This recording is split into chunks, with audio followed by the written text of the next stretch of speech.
इस चैनल द्वारा भारतीय रेलवे परीक्षा को ध्यान में रखते हुए मैथ के इंपॉर्टेंट प्रीवियस ईयर क्वेश्चंस की प्रैक्टिस लगातार कराई जा रही है। आइए उसी क्रम में हम यह प्रश्न देखें जिसमें कहा गया कि 400 रुपये प्रति किलो लागत वाली दार्जिलिंग चाय को 300 रुपये प्रति किलो लागत वाली असम चाय के साथ किस अनुपात में मिलाया जाना चाहिए ताकि प्राप्त मिश्रण को 408 रुपये प्रति किलोग्राम की दर से बेचने पर 20% का लाभ हो। देखिए, दो चाय हैं, एक तो 400 रुपये की रेट की है और एक 300 रुपये की है, और इन दोनों को मिलाया जा रहा है।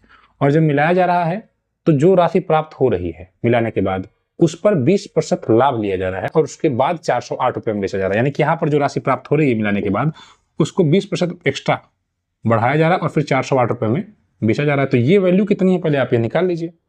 तो ये कहेंगे सर ये तो 120% के बराबर है, यानी कि जो 20% का फायदा हो रहा है इसका मतलब 120% किसके बराबर है, 408 के बराबर है। यू कहेगी 12% किसके बराबर है, तो 40.8 के बराबर है। तो 1% किसके बराबर हो जाएगा, तो 12 3 36 हो जाएगा और 12 चौक 48 3.4 के बराबर है। तो आपको ये वैल्यू निकालनी है, दोनों को मिलाने पर कितने रुपए का, तो 100% निकाल लीजिए, यहाँ पर 340 हो जाएगा। तो इसका मतलब ये हुआ कि ये 340 रुपये की वस्तु तैयार हो रही है इन दोनों चाय को मिलाने के बाद। अब अनुपात पूछा है तो आपको बताया गया कि इस प्रकार से डिफरेंस निकालिए और इस प्रकार से डिफरेंस निकालिए। तो इन दोनों का डिफरेंस 40 और इन दोनों का डिफरेंस 60, तो ये हो जाएगा 2:3।